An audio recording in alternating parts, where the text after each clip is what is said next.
Welcome to the What I Meant to Say podcast. I'm your host, Wendy Jones, and I started these conversations because life doesn't give us do-overs. So this is a space where we get a chance to reflect and tell our story again, with more grace for ourselves, and hopefully make us all better for having listened. This week, I'm talking with Natacha Nelson, chiropractor, life doctor, and fellow storyteller about her journey to wholeness and her new book, Finding Courage to Let You Out. Through her own vulnerability with her life story, Natacha will inspire you to turn struggle into strength so you can find freedom in your own life and the best version of yourself. I hope you enjoy her candor and spirit as much as I always have. All right, well, we'll just get going. We'll just get going.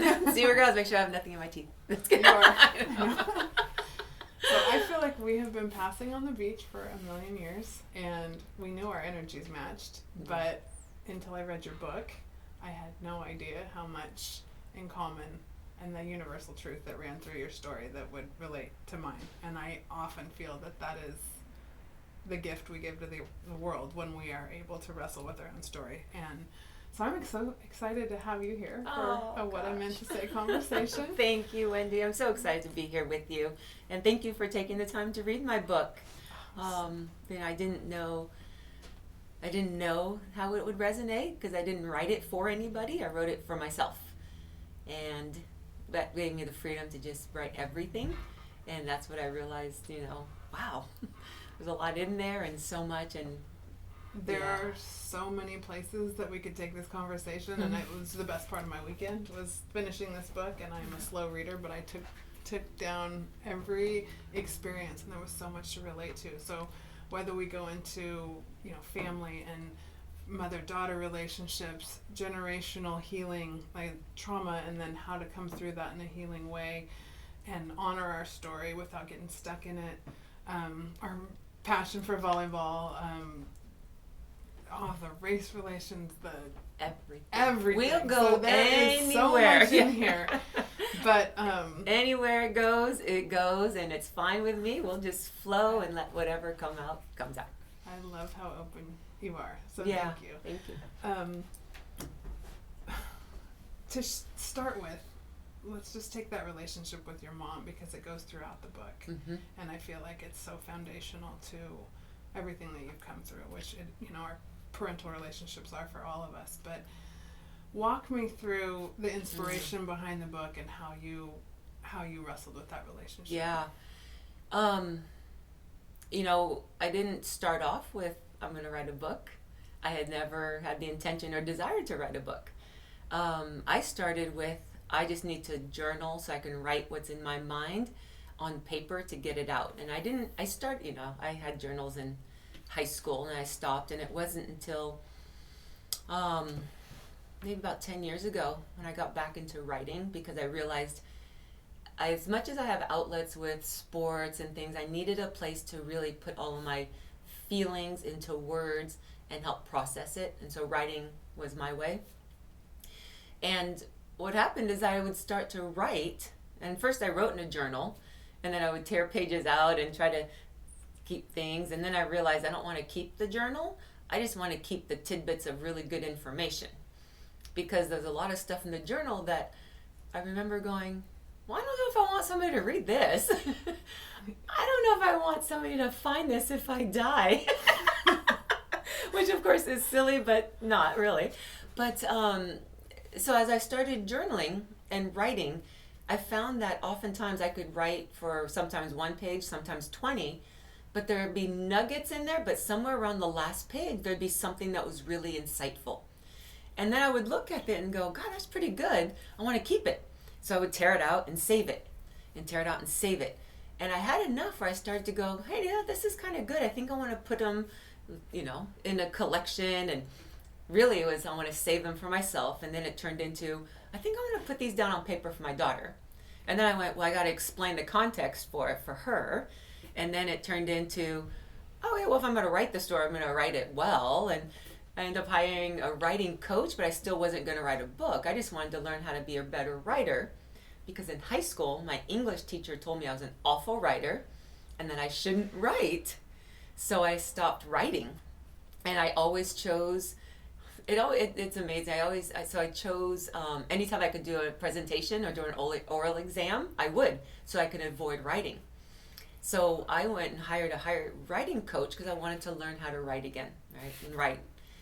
And she read the first 20 pages of my writing. She's like, "You're gonna have to publish this book." And I went, "What book?" And I'm not publishing it. This is for me. And she's like, "No, there's so much in here that you need to share." And it was with her guidance that I went, okay. And of course I meant in my head, maybe. Yeah. And then after I kept writing and writing. And I told my writing coach, I'm like, this editing stuff, I'm not going to publish this. And she goes, "Oh, there are editors that do that. Yeah. You have the story and the content. They can make it all pretty." I said, "Well, great, have at it." And that's what made me say, okay. And I did it. So that's my long story. No, but the universal truth of that one, what I hear is that whole concept that we think we have to do everything for ourselves. Yes. I have to wear every hat. I have to, and that came through in your story too, because as women, we're always thinking I've got to cover everything, right? So even just having one person come in and say, "Look, I'll take this off your plate," and it opens up a sea of possibilities, right? Yeah. And out comes your book. And so much that relates with my mom is because I had watched her grow with me as I was growing up, doing everything. I didn't know that there were options of asking for help, asking other people to help. It just didn't occur to me because I had never seen that. My mom was like, "You figure it out, you do it yourself, whatever you need to do, you figure out how to do it." And I remember when my writing coach said, "Yeah, there are editors to do that." Yeah. It hadn't even occurred to me that was an option and a possibility. Mm-hmm. And that was the first time when she said that, and I went, okay, then I guess. Right. Well, then now I can write this book because that part of me was taken off of another thing to do. And another barrier that I was going to have to learn grammar, learn all this stuff that I'm like, I don't have time for this. Yeah. And taking that off the plate just opened it up. And sometimes you don't even realize what's holding you back, right? Yes. It's hard to put your finger on what it is but when, that's incredible. Yeah. And your mom, it came through in the story how much she held and her reasons for why she held it. Do you want to talk about that a little bit? So, I think the theme with this book, the mother-daughter relationships are powerful and they're very tangled. Yeah. The one with my mom was very difficult. And, what was really hard was realizing part of the difficulty is my mom was very much making sure everything looked good on the outside. She was a single mom, raising me in a time that was very difficult. I was born in the 70s. Not a lot of, kids, mixed race kids. My mom had immigrated from France and she had only been here for a few years. And she was very protective. My dad, they were together and then not together, but it was challenging. And my mom was very strong. You put yourself together, you pull yourself up by your bootstraps, and you do what you have to do to survive. And that's what I did. And it worked until it didn't for me, and ultimately for my mom too. And the challenge is that we never spoke about anything. It was just, this is what you do, and this is what you're supposed to do. And I start a lot in the book because I grew up with my mom. I never ever had a doubt that she loved me. Never. There was not once I ever had a doubt. And I knew that she would give everything for me. She would lay her life on the line for me. I was never questioning that. The question always became for me is, I'm not sure she likes me. I don't think my mom likes me. I know she loves me. I don't think she likes me. She doesn't really like me. But I couldn't articulate what it is or why until later on trying to understand that question. Yeah. And that power to conform, the power you felt to conform to a certain way of being comes through really strong in your book. And knowing you as, I can feel your energy, I think, from the first time I met you. You're very, emotionally available like when I read your story, it was such a powerful story about how you don't really know. Like we always say, you don't really know what's going on behind the scene. Yeah. And like be kind, because you never know what's the battles that someone's fighting. Yeah. And your story was an absolute testament to that, because as long as I've known you, and I haven't known you well, you have a giant smile on your face. You, like, not for 1 second would I not see you as this profoundly positive volleyball playing mom who's just out crushing the world. Yeah. That's what, I mean, and your mom taught you that. Yeah. In some ways. Yeah. But there was a part of you that was being starved. It was a blessing and a curse, Yeah. I say, because I learned how to, like, I always had a bright smile. Yeah. And often it was honest and genuine and authentic, like, I'm happy. Yeah. But I also learned how to use that to cover up everything else that was hurting. And so through high school, through college, for a long time after, everybody has the same, like when they would meet me or talk about me, they would have the same kind of like, she's always smiling, she's always happy. Like, yeah, because that's the image I made sure to show. I never showed anything else. I never talked about anything else. Nothing else existed in my world because it was just my burden, my problems to solve. I didn't want to talk about it as if like I was a victim of something. Like, no, like, that's good. It's my problem. I have to figure it out. But I was always great at masking it with a big, bright smile. But because it was also my natural personality tendency, there was no difference. Like, it was the same, like, I'm happy, and if I'm not happy, it'll look exactly the same. Yeah. And that part that you kept tucked away was it was bumping up against you. Yes. So as I read through your book, I've always said one of the things I tell myself in moments that are difficult is you can't create from a place of lack. And that place of lack came through in your story. Yeah. So can you talk a little bit about what you felt growing up and even into adulthood? Yeah. Maybe what you ran up against from that place of lack. Yeah. That place of lack started really early, really young. And it started with, I must have been even as young as 3 or 4, and I would be with my mom, and my mom was barely 5 feet tall, and like, oh, wow, I know, her thing blue eyes, her dark hair, she's white, and I'd be with my mom, and we'd hear comments. Now remember, this is the early 70s, and so people would stop and ask us, looking at me like, well, what are you? And does she belong to you? And there was such my mom didn't know what to say, and we would kind of leave, just not answering any questions.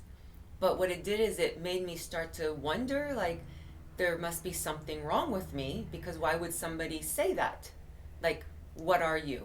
And why are you with her? And I remember one of the worst comments somebody made was,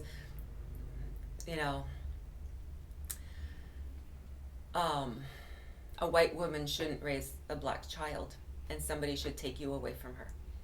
And that was the start where the first time I saw my mom really like shut down around me to make sure, because it was made, that comment, and both my mom and I felt it as if it was real, that somebody actually could possibly take me away. And I think my mom and I knew that it was a possibility. And something about my mom and I was like, okay, it's her and I and nobody else. We don't trust anybody. We don't talk to anybody. We don't share anything about our lives with anybody, because we just don't know who's going to try to harm us or separate us. And so that's how that all started.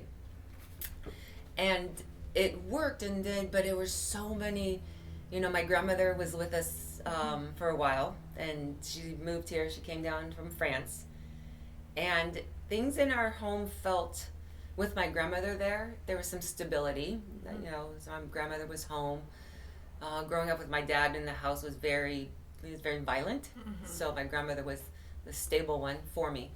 And so when she passed, though, and it was shocking, and it was my parents had been divorced by then. My grandmother had left, and then I was left really alone. And my mom didn't know what to say, what to do. She was working. I went to school.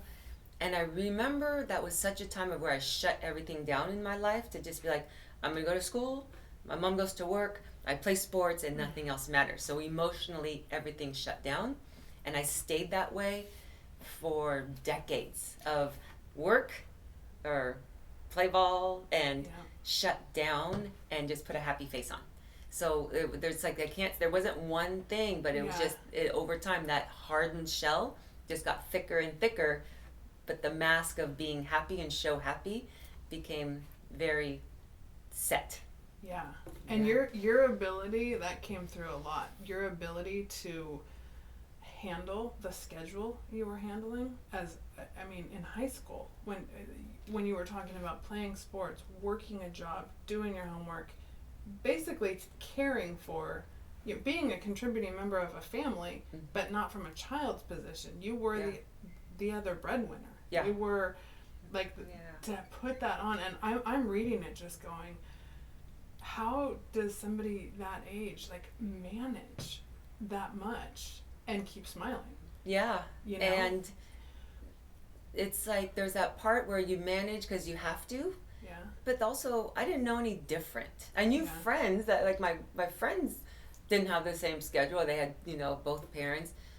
But they, like, we were in the same school, taking the same classes or taking the same sports. And granted, they weren't all doing the same things. And so I just looked at it as, okay, well, I've got the time. I can, so I can play all the sports. And I had to work, so you just make it work. And there was just, I didn't consciously do it, but I know unconsciously I just went with, well, then I won't feel anything emotionally because there's no room or time to feel anything, and I just have to do my day and get through my day, and this is how it is. Yep. And became very, very strict, very regimented, very focused, and very driven. Yeah. And driven because it was so much about get out of poverty. That was the mindset. Driven to survive. Driven to survive and get out of poverty. Yeah. And that carried through all the way to your story from when you moved down here and from Northern California. Yes. And that concept of like just starting your own business and I could see the work ethic just go through, but I always have thought what we're able to do young, I kind of have a theory on whatever the midlife crisis is.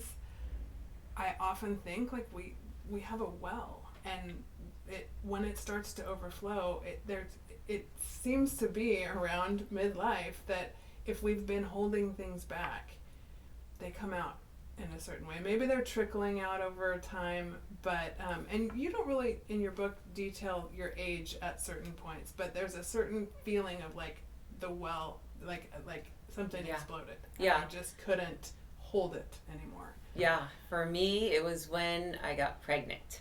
Okay. And really what hit me is, working as a chiropractor and being very much about the body, and I'd always talked about you want to be able to feel physical pain. I would tell my patients this, I believe this, you want to be able to feel it so that you could tell me what hurts so I know how to help you. Be able to feel it. Okay. And I had stopped playing volleyball for a few years, and I was so excited to get back, and I started playing volleyball. And the first day I went back to play, I was like, oh my God, this sucks. Like, it's hard. I can't jump. Like, I'm out of shape. Like, okay, I'll figure it out. I'll start working out. And the next day I was like, all right, I'm sore and I don't feel so good, but I'm still going to work out and go play volleyball. And it was a couple days of volleyball, and I'm like, I'm feeling worse. And then I go, I think I have the flu. So I told the girls, like, I can't train. I think I have the flu. And I went to the doctor. The doctor goes, do you think you're pregnant? And I was like, well, I could be. The light bulb went off. It didn't occur to me in that moment. And that was the first sign of, oh my gosh, I'm so disconnected from my body. Wow. That it hadn't even occurred to me that I actually could be pregnant. And that's really what started to open me up to, what have I been doing that I am so shut down that I didn't even realize I could be pregnant. And that was the first door that opened for me. And I was in my late 30s, mid to late 30s there. And then by the time I had her, and that's when everything just started to open up emotionally. Everything opened up with, I don't want to work these hours anymore. I can't do this by myself. I don't want to do this by all of the floodgates. All of them. And not just the floodgates of me being a mom, but the floodgates of, 3 decades of everything that I had stuffed away started knocking and pushing that door wide open. So I didn't have a choice. I was like, I guess I better figure this out and learn what to do with it. Yeah. And it is, I think there is a definite generational push, and this is why I've always been, since I went through my divorce, I look at how do we create these patterns, right? And what do we bring with us? And it's interesting to me to see through your story that you lived, your mom, your grandma, and you were a little girl. And then I watched as your mom came back into the story and lived with you and your daughter. And I was like, oh, look at that. Yeah. But that feeling of overwhelm that comes when we think we have to handle everything ourselves and the way it shuts us down, that definitely comes through too. And I think as women, that is one of the things that holds us back. Yeah, and so much of the work that I do now talks about how much it's a coping mechanism, and how much I learned to cope with what was going on in my home growing up. There's a survival, yes, there's a need for discipline growing up, but there's also an element where it's also very comfortable to be very busy and to have a full schedule and to not have time to feel or to think or to anything other than this is what I do and then check the boxes off in the course of the day. Yeah. And it became, it's part of the survival story for me, but I also had to learn to break it. But I didn't want to give that up because there's a lot of things that are good about that. Like, what am I going to do? Not have a schedule and not have any discipline? And that doesn't work either. That doesn't work either. Yeah. So learning to navigate both of those is really what I had to learn. And it started for me with, too, because when my daughter became when she started to hit, 2-3 years old, where I was trying to be like, okay, well, you're going to have to do some chores around the house. Yeah.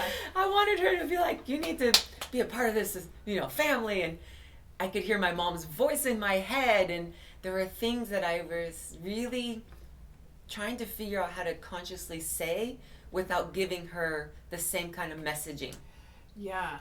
So did you arrive at some things that, because that can be a really shaming thing, or working from that place of lack, or like from sports, we learn like how to be part of a team, right? So was there any framing? So actually really what started, so my daughter was about 4 or 5 years old, somewhere around. And I remember I picked her up from for daycare school, and I was tying her in the back seat, and it was the end of the day, and she was so tired. She was super tired. I was tired at the end of the day. And I don't even remember what she said or what happened, and I was just like, no, we're not going to do that, or we can't do that. I think I said the word can't. I think it was like, oh, I can't do that. And she goes, and she looks at me, she goes, well, you're a stupid mommy. Oh. And I slapped her. Oh. And it was that moment where I was like, oh my gosh, I'm just like my dad. And that's what made me click of, I had better learn how to deal with my daughter, myself, life differently, because I'm going to repeat the exact same patterns that my dad and my mom instilled. And I knew I didn't want to, but I didn't know what else to do. And that's when started my journey of really going back to school, going to University of Santa Monica. So I ended up getting my degree with a master's in spiritual psychology to really learn how to speak differently, to think differently, to understand those patterns, so that it was about how I could parent her differently than I had been parented. Yeah.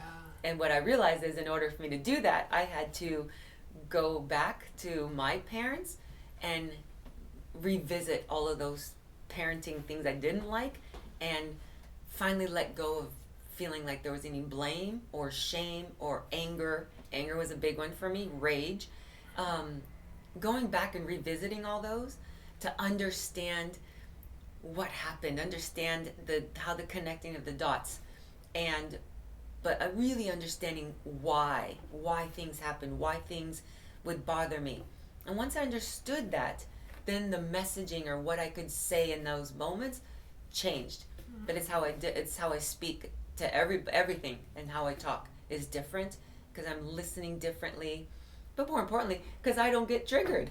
I don't have the same triggers anymore. If somebody was to call me a stupid mommy now, I'd be like, okay. Oh, you don't like me? Yeah. Like, okay. Yeah. Okay. Yeah. You don't like me. Like, it wouldn't trigger me anymore. Right. So, and there was a lot, same thing about, so a lot of the book I talk about what it was like growing up biracial, and how so much people said triggered me because I playing both sides all the time, and I always felt like I had to pick. The hardest part for me growing up was choosing. Like, if somebody's asking me a question, my mind would go to, where are they asking me? Am I supposed to answer from like the part of me that's white or the part of me that's black? Because oftentimes those two worlds would collide, and they had opposing views from my mom's side or my dad's side. And I would be stuck in the middle, feeling like, oh, I don't know which one to say. I don't know what to do. And so I would preemptively almost trying to figure out, well, what is it that they want to hear? So I'll give that answer. And then that's the game that I learned to play really at a young age, was I won't say what I'm thinking or feeling. I'll just say what I think you want to hear from me. And that was my way of feeling like, okay, I'm not going to, step on any toes. I'm not going to say anything that would make my mom look bad. And I didn't want to say anything that would make my dad look bad and make them upset. It was just, that was the game that was playing. And that was the conflict that really was eating at me. That was, I was make sure I was too busy to feel anything. Yeah. That was the internal conflict that I was like, I don't want to have to feel it. And so I'll stay busy and just say what other people want to hear, and I'll put a smile on my face doing it, and then my daughter, and then she comes around and she looks just like me. So looking at her when she's 4, 3, 5 years old, and it's like, oh my gosh, like I have to get clear on what I want to say to be able to share and be honest. Like, okay, well, what do I want to say? Like, I had to start with, well, what do I want to say? Which, ironically, is the title. The reason that I came up with the title of this podcast is what I meant to say. Yes. Often becomes something so different after you've had time to reflect on it, right? Yes. And then how do you look at that without guilting and shaming yourself, but going, this is part of the process in figuring out what I meant to say. Yes. Right? And so a lot of times one of my favorite questions to ask is, and it happens when you look at your child, but what is the advice you would give to your younger self, on this side of life? Yeah. If you could look back and, to make it easier. That answer has changed over the last few years, because now where I'm sitting, the only thing I would say to my younger self is, be patient, you'll see how it all works out, and it's going to be okay. It's like, if I had heard that, there's something about planting the seed of hope that I could have carried with me to say, okay, it's the hard part, but it's going to be okay. I never heard those words. And that's, I think, was the hardest part, to not know, like, it's going to be okay. Yeah. And I look now, and especially after writing the book, and then what I'm doing now with my work, and when I'm speaking and sharing, and I can share my story and the parts of my story, and I get to see where I'm at now, I wouldn't want to change anything, which is what's crazy. There's so many times I thought growing up, like, I wish I could have changed this. And now I go, but all of those pieces got me here. Right. So you've been through physical abuse, emotional abuse, an eating disorder. There's racism, genuinely lacking a sense of belonging. Yeah. And you can sit here today and say there's nothing I would change. There's nothing I would change. Yeah, like if you contrast that, and I have to take it here, if you contrast that with the stories that we're hearing in the world today about all the things that are wrong, because it seems like every time we turn on the TV there's something, all we're hearing about is what's wrong with America, what's wrong with people, what's wrong with choices that are being made, what's wrong with the way we're treating each other. And humans are we're so wildly imperfect. Of course, there's so much out there that we can always work to be better at, which is where my be better concept comes from. But how do you wrap where you're sitting today into that narrative? Well, I had to hit the bottom. And I share it in my book, and I share it in my story. I don't want to give too much away, because it's honestly such a great book, so when I finally, like, there was a lot of things that were changing, and my business was failing, and I knew I was in a place where I was probably gonna lose the business and my savings and my retirements and everything. And there was a desperation, and I didn't know what to do, but there were so many other things collapsing in my life. And I remember it was 2016, and I had made a trip to see, friends and family, and I didn't know it, but I knew it on the days as I was driving. I remember going, it worked out so well for me to see everybody that it felt like I was saying goodbye to everybody. And that's there was something in me that had this, like, okay, well, if I can't solve this problem, there's only one solution and one exit. Because what I know for sure is I was not going to leave my daughter without any family and without me. But I remember going, well, if something happens to me, I'm going to take her with me. And I just remember driving on Highway 5 coming down. It was 4 o'clock in the morning. And I remember going, well, if I end it, like if I hop over this dividing line, there's enough trucks that if it impacts the car, it'll kill both of us. And I remember going, okay, I could do that. And in that exact moment, there was a song that came on from Josh Groban. That was the signature song from school that says, "You Raise Me Up." The song's called "You Raise Me Up." And it started coming on, and the sun was starting to rise, and it was like pink and orange and yellow hues. And it was like, oh my gosh, like everything in me just went, oh my God, no, like that's not the option. No, like, and it was such a fleeting moment of like, I can't say for sure, like I really felt suicidal, but it was like a suicidal urge that felt like, well, if I have no other option and I'm not going to live with somebody taking my child from me, then that's the option I'll take. And in that moment, it was like, okay, but I don't have to do that. And so I remember pulling on the side of the road and bawling, and she's asleep in the back seat. And I drove home, and I was like, oh my gosh, I'm going to be okay. I don't know what's going to happen. I don't know what to do. I still don't have any answers. But in me felt, okay, I'm going to be okay. And that's when things also shifted.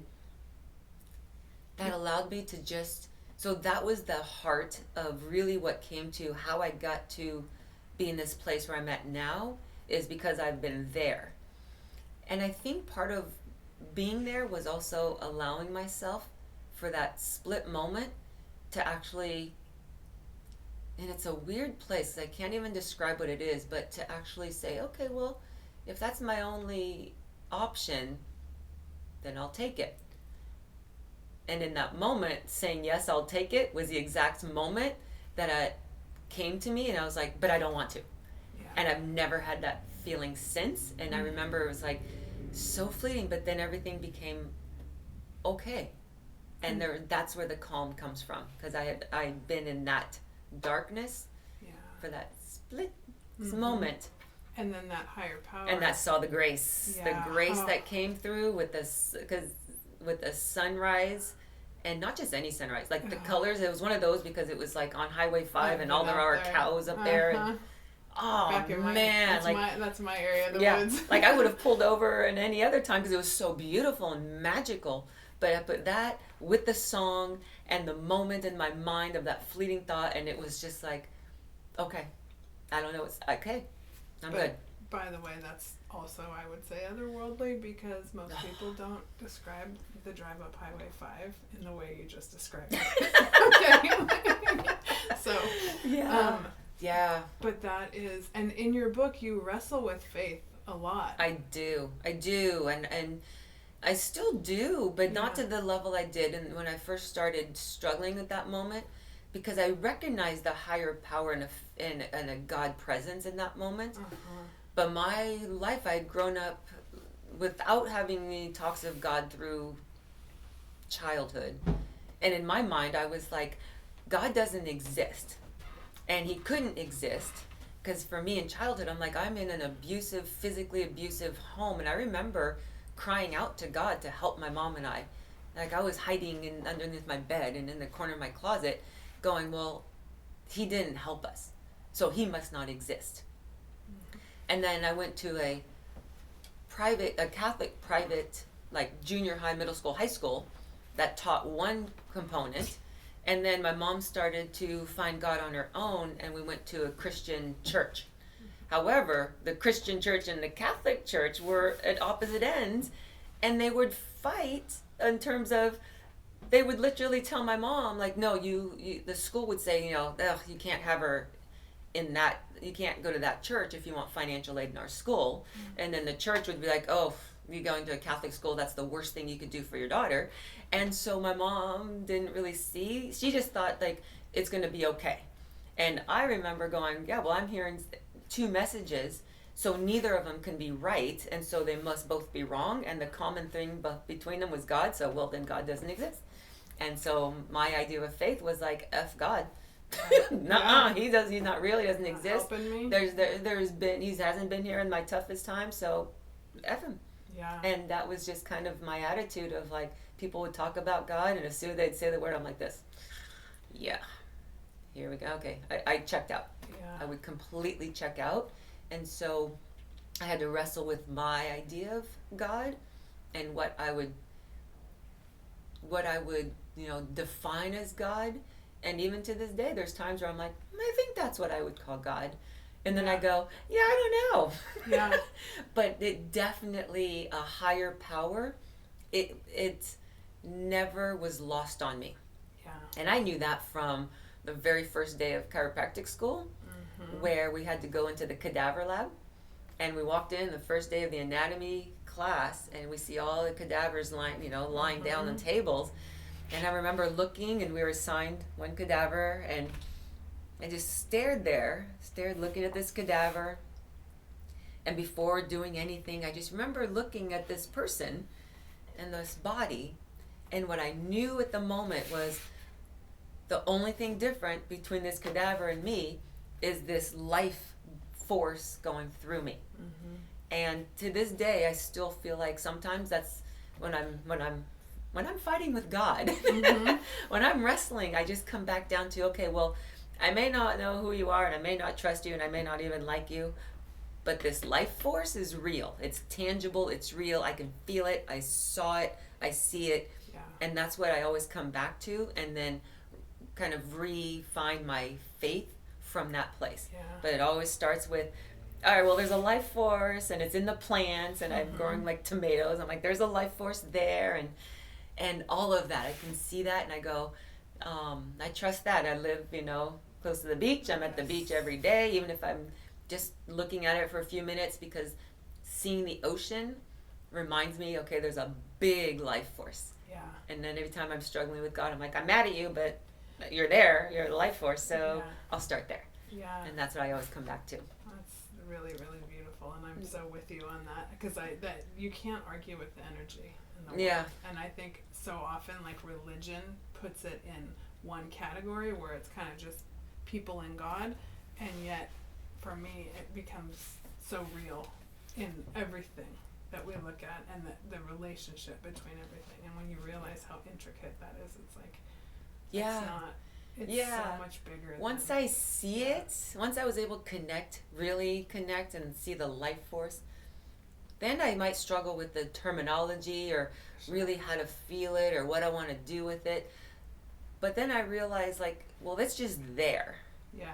My ability to feel it or recognize it, will shift and change. But every time I go and see the ocean, I'm like, it's just there. Yeah. The ocean does not care what I'm doing. Yeah. You know, and not in a indifferent way, because that was the hardest thing I struggled with. For me, I thought, well, God was indifferent. And I realized, oh, it's not like God was indifferent, but that was and I look back at my mom's history, my dad's history, and through story, I'm like, oh, God was there. Both my parents made choices that were not in alignment with God and that energy and what they were supposed to do. Yeah. It took them some time. Yeah. You know, so that's what helps me. And I look at mountains. Yeah. I look at the stars. I look at the moon, and I look and I go, man, there's some really cool things. Yeah. It's all right. And yeah, just take it back to there. Yeah. Hey, I hope you're enjoying this chat as much as I am. For more inspiring conversations, go to BeBetterWithWendyJones.com. Because you clearly have the spiritual part, and it does come through in your book. And the other two things I love about your education are you have the chiropractic background, which is so body-based, and then you getting your master's in spiritual psychology, you have the mind. Mm-hmm. So for me, you are in alignment with your knowledge on mind, body, and spirit, and how to align those things. Yeah. It's so beautiful. Yeah. And I'm such a lot of the work I've done, I'm always really intrigued by the way our biology, like our body and our cells, and how that aligns with our psychology. So our nervous system is such a delicate, figuring out how to, respond instead of react quickly, and so many of the things that you walk through in your book in real life situations, mm-hmm. but how that shapes our psychology and over time, right? So if you get stuck in a place where your nervous system, like as a child, if you are being abused, like how we work through those situations and allow our psychology to grow and our minds to change. I don't think you can do that in just one place. You can't just do it in your body or just in your mind or just in your spirit. You have to get that alignment. So I feel like, and where I want to get to is where you've taken your life story, mm-hmm. and what you're doing today. Okay. Yeah. It's just the alignment of those three things is so beautiful. So I love the word alignment because I use it a lot, which, it cracks me up because as a chiropractor, that's what I'm trained to do, is to realign the spine. Yeah. You take the physical misalignments of the bones that are compressing on the nervous system to allow the body to function. And that was how I always just explained what I'm doing, because chiropractic, was a very, can be very ethereal. People couldn't get it. And I have to tell you, I'm not going to say his name, but shout out to one of my very first patients who was an engineer. Oh God, he drove me crazy because he would ask so many damn questions. And that's me, by the way, when I've been. So when I first started in practice, I would like my schedule. I'm like, okay, like a new patient would take like 30 minutes, and I'd do my report, take like 30 minutes. And it took me like 2 hours because he wouldn't stop asking questions. And I kept like, okay, let me explain this and let me explain this. And I remember first time when he left, and I was like, God, I hope he doesn't come back because I can't handle him like asking me this many questions. Yeah. And he came back, and I was like, okay. And he was like, yeah, I want you to work on me. Like, you've explained everything and I understand. I was like, okay. And I didn't know it at the time, but first of all, he became one of my best patients. Never missed an appointment, never like anything. But I realized the gift that he gave me is he forced me to learn how to explain what I do. And explain it in a way that I was like, if this engineer can understand it and I can talk to him, I can talk to anybody. Yeah. So I go back to a chiropractor as what I do is, the physical bones that misalign and put pressure on the nervous system physically will alter the body's ability to function physically. And then now what I do is very much, I feel like the exact same thing, but instead of physical misalignments, I'm taking away the mental emotional alignments, the misalignments that are interfering with the nervous system from the emotional component that causes our bodies to react, and we react instead of being able to articulate what we want to say, and whether it's dealing with conflicts or just having conversations.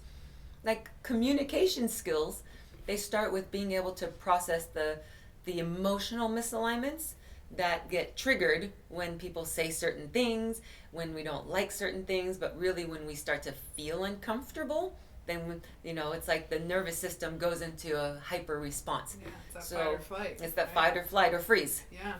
And so my work now is really working with people, whether I'm in groups or one-on-one, it's always the same, of finding where the misalignment is that was an emotional blockage, where something happened that interfered with the nervous system. And now once I take that off, then emotionally everything can flow without it coming from a place of panic and anxiety, or triggering the fight or flight response. And so so I laugh because at the time when I thought I might be leaving chiropractic and I'm going to retire, and now what I'm doing, I'm like, I never really left. No. I just kind of transformed the way that I work with people. Instead of with my hands, it's now through my story and speaking. So it's always laugh. That's what makes me laugh. Connected. It's all connected, and it makes me laugh when I see where I'm at and I go, I never left. No, you just followed your path. Yep, just followed the path of whichever way it kind of led me. So it's been beautifully orchestrated in a way that I couldn't even imagine. I couldn't have imagined it. So cool. Well, the generational healing that comes through in your book, and then where you are today is just, honestly, is one of those stories that just gives me hope, because there's so much out there, like I was saying, that can make us get down, and this is where I really believe the true healing is. From generation to generation and person to person, so that we feel that connection and that sense of belonging, where in so many places in your book that sense of belonging was lacking. And that if we can create that between generations and between people, I feel like that's where the healing lies in this world.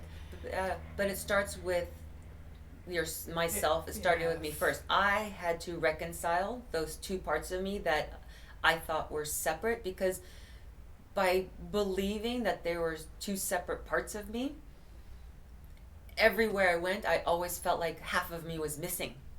So I never felt like I fit in. I was too dark to be white, and I was too light to be black, and so I never fit in, and that's the belief that I had. And then once I got to that place where it's like, well, yes, I'm both, but it's not like a divide of half. It's like, it's just all in there. And it's beautiful. And I couldn't see all of it together as all of it as beautiful the way it was, all in one package. It was always halved. And once I did the work to find myself completely and whole, then I can go anywhere and feel like, well, I'm completely content. So I feel like I fit in everywhere. Even if nobody likes me, even if nobody appreciates it, I don't care, because I feel it in me, and like, well, I'm happy and I'm complete and I'm whole and I'm good. And I say that now, and and I say it with a smile, and it's not a smile like my mask smile, it's my real smile. It's like and I describe the difference, because now when I smile, like, I can see it in the pictures that my eyes light up. I was just going to say my eyes light up when I smile now, which Yeah. it's like my whole face lights up, Yeah. as opposed to when I was younger, it was a different smile. And I always, people that know me, I go, it's my real smile, because there's times where I'm not smiling. I'm not afraid to be like, I'm having a day, and today I'm not smiling. Yeah. Some days I don't feel like it, and I don't force myself to smile. I will always be kind, like I'm not going to be rude, but people who know me, they'll know something's up. I don't feel like smiling today. I don't even feel like talking today. Okay. Yeah. Okay. Real. But that's me. That's real. Yeah. I'm not pretending I have to be anything different on any day. So. Which is such a load off. Oh, such a great feeling. Freeing. The best part is I'm not trying to figure out what other people want from me to figure out what I should say or do. I'm just like, listen, I wake up and I'm like, what matters to me? And not in like an entitled, selfish way, just what's important. Like, it really comes down to like my values, what's important, because then I create boundaries. And with that, I can share my boundaries and I can explain my boundaries. Yeah. And if you don't like the boundaries, well, then that's okay. Yeah. Because the people who resonate with my boundaries really have the same ones anyways. Right. And so there's a mutual respect. Yeah. So all of a sudden my circle gets bigger Right. by having the boundaries than it did when I didn't have them anyways. Mm-hmm. So it's so counterintuitive in so many ways, but that's the beauty of it. Yep. Absolutely. The things we learn by going through. And it is. Pain. And I look at my daughter, and she's 13 now, and there's times where I'm like, oh, I wish I could just take everything in my brain, in my mind, and I want to be able to give it to her so she doesn't have to go through it. Yeah. And then I realized, but the only way I learned it was because I went through it. And that's where it's not just learning it, but it's the ownership of it. Mm-hmm. And the strength that comes in it, and the confidence and the courage comes from that place of, but I experienced it, and I know what it's like. And then so the things that matter, they matter. And they matter because there was a reason, not just because, somebody told me. And you can't give her that resilience. No. Right? I mean, and that is one of the hardest things as parents. And I mean, we could do an entire episode on that. Maybe we will. Because it's one of the hardest things, watching your child and knowing what you want to teach them, but also watching them go through pain. Yeah. It's like you'd rather take it yourself. I know. But it doesn't teach them anything. The resilience and learning grit and learning, giving her the opportunity to feel uncomfortable, and also realizing that, for me, it's about recognizing, okay, does she need me to teach her a skill at this level, or does I need to give her a resource, like a skill? I'll teach her. But I have to give her the space to figure out how to use that skill and try it out. Yeah. And so there's times I'm watching and I'm like, okay, I've taught her, I've said what she's supposed to do, let's see what happens. And sometimes I'm like, oh, okay, well then, figure that one out. And then there's times she does, I'm like, all right. It's a wild journey. It is, but watching her and realizing my role as a parent is just to teach her the skills the best that I can, but I have to let her stumble. I have to let her feel uncomfortable to the point where that's what gives her those boundaries, and that's what allows her to create her own boundaries of, oh, maybe I don't want to do this. Right. Well, she had to know what it's like to, not do her homework the day before and then scramble the next day, or, she was stressed. Feeling stressed, where she's like unprepared. I would tell her, pack your bag and get everything the night before, and she's like, I'm like, okay, well, go ahead. And then she'd forget her lunch and be like, can you bring it? I was like, no. Right. I'm sorry, no, because we talked about this. Totally. Your responsibilities. Yeah. And then there's like one of my, it's like I tell her this story and she laughs because she tells her friends too, where she forgot her lunch. I make her lunch and she forgot it. Sometimes she'd forget. Sometimes I think she just wanted to get the hot lunch. And either way, it didn't matter because I would realize that. And I was like, hey, you didn't take the lunch that I made you. She's like, yeah, I forgot. And I knew that you weren't going to come and bring it to me, so I just got hot lunch. And I went, okay, well then you owe me $4. Yeah. And she was like, what? I was like, I didn't give you permission to buy hot lunch. And I know that you just kind of forgot to take your lunch because you wanted hot lunch. Well, then you can pay for it, so you can give me my $4 back. And she was so upset, and yet she didn't forget her lunch after that. Yeah.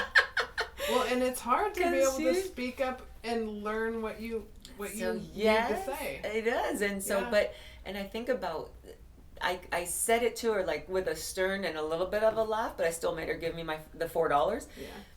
Because I wanted her to learn and recognize what was going on and see it. And what and realize, because now she's noticed things and patterns with her friends and people that she had been around, and she was like, hey, wait a minute, that's what they were doing. I was like, oh, see? And she's like, yeah. So there's the resilience that I see in her, and there's times I'm like, okay, doing something right. It's the best. I mean, as scary and crazy as it gets, it's the best. Yeah, it is, and it's what yes, I'm her parent, but what she brought to me and forced me to have to look at and grow and evolve and become the person and the parent that I am now is because of her. Yeah. So it's such a, someday she'll realize it and understand how much she taught. Like, she's the one that taught me, because she forced me to go through it and have to learn how to do it and do it differently than how I was raised. So, oh yeah. Well, all of that comes through beautifully in your book. I highly encourage it to anybody. So, where can people find you? How can you help them? And where do we go from here? Oh gosh. So, being here, just sharing my story, the more, being able to speak and give it life. There's a sense of, it allows me to, there's like a respect that comes for the work that I've done, the work of everybody who's worked with me, and coaches that I've hired, the school I went through, like all of the effort I put into, like there's a level of respect that goes into being able to share what I do and my story. So my book can be found on Amazon. Okay. It's Finding Courage to Let You Out. You can find me on Facebook at Natacha Nelson, and on Instagram at Natacha Life Doctor. Okay. We'll put all of So we'll put it on, yeah. So Life Doctor came up because of, I always looked at it myself as, okay, doctor of chiropractic, but I was not so like, I'm a doctor. I couldn't hold that, like pull that off. It didn't work for me. I mean, I wore like polo shirts and shorts to work, it's like, and then as a life coach, but I felt like, well, I was more than that too. So I kind of, blended those, and I heard the term Life Doctor, and I was like, that's what it is. That works. That works. I it's love all that it. alignment. I'm telling it's you, all the work. alignment. Yeah. And so I share a lot there, and always posting different things about my story and what to do with it. Because ultimately, I think in the simplest term of what I do is I teach people how to deal with their feelings. Yeah. I mean, ultimately is how to feel uncomfortable without forcing yourself to feel like it's fine or make it go away. Because you can never make your feelings go away. You need to feel them and process them. But it's different from feeling your feelings and acting them out. And it's not about feeling your feelings to make other people make you feel better. It's take responsibility for your feelings and handle your business and do what you need to do, not in a strict discipline, they don't exist, but it's, feelings are there because they have information. They're guiding us. There's information to take from our feelings when they come up. And so when we learn how to identify what the information is, you'll find that it shows up in your intuition that can save your life. It'll show up as divine guidance of like when you talk to people because you felt it, but it'll just show up as how you speak to people and how you process, like when things are uncomfortable. It's usually stuff inside of you that just needs to be handled and dealt with. So it's learning, and that's ultimately what I do. All right. And you can come, you speak live to groups on this? I do. So I do different, if I'm speaking in different places, I'll post it, but I do a course, I do like on Zoom, I'll do like the Zoom courses and live, so you can find me online. A lot of different things online. So we'll post them all up. They'll be attached to here, where people can find me. But ultimately now you can find me. So the book, Finding Courage to Let You Out. Yeah. Yay! It's a great read. Thank you. Thank you so much. Yeah, and I would say I would encourage. I think my one message is encouraging anybody who's feeling uncomfortable and feeling in a lot of pain, that it's going to be okay, and to reach out and ask for help. Yeah. Because what I found is when I started to say okay and ask for help, not what people will help is people want to help. Yeah. But you have to be clear on what it is you need help with, and then ask for that. And people will help when they can. Yeah. And accept and be willing, like being open to accept the help. Be clear on what you need help with, and then being willing to accept help when you need it. So, but I just encourage people to realize, like, your story matters, and what you've been through matters, and not to hide it, not to hide behind it or feel embarrassed by it, and certainly not to feel ashamed by anything that you've been through, because it has value and it matters. So. And when you let it out, it brings you through to such an amazing place. It's such a being on this side of it, oh, it's such an amazing place to be. So, oh yeah, come on this side. It is so much more fun. Right. I promise you, it's more fun and better. But you got to get through it to appreciate the other side of it. So, definitely. Well, thank you so much for doing this today. Oh my goodness, are you kidding? There's much more to come. There is. Thank you for breaking in the new studio. Oh, I love it. I love it. It's fun and it's beautiful and it's like everything. Just I look and there's like my heart just explodes because I can feel you in it, in all of this and everything that you're creating and you're doing, and it just like it brings me to tears. I cry a lot. I know that one too. Yeah. For as much as I smile, I cry a lot too because they're tears of joy of seeing somebody's soul and their heart coming to life and coming to fruition and like tangible things. It's really cool. So doing great, Wendy. So proud of you. So proud of you. So thank you so much. What an honor to be here with you. I can't wait to see you back on the beach soon. Oh yeah, what, a couple days you'll see me there. A couple days you'll be there with us. So until later. Until next time. Thanks for joining us for the What I Meant to Say podcast.